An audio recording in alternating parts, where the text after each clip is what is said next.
এখান থেকেই শুরু হয়েছিল পৃথিবীর, আবার এখানেই শেষ হবে পৃথিবী। কখনোই ভাবিনি এই জন্মে এই জায়গাটায় যেতে পারবো।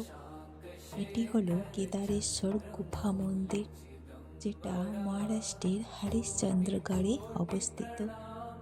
এখানে রয়েছে একটি পর্বতের গুহার মধ্যে একটি অতি প্রাচীন এবং অলৌকিক শিবলিঙ্গ, যেটা সবসময় খুব ঠান্ডা বরফ গলা জলে ডুবে থাকে।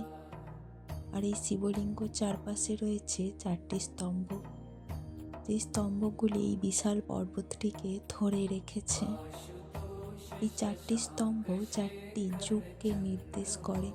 সত্য, ত্রেতা, দ্বাপর যুগ শেষ হয়ে যাওয়ায় 3টি স্তম্ভ ভেঙে যায়, আর যেটা কলিযুগকে নির্দেশ করে সেই স্তম্ভটি এখনও আছে। এই স্তম্ভটি যখন ভেঙে যাবে তখন শেষ হবে কলিযুগের।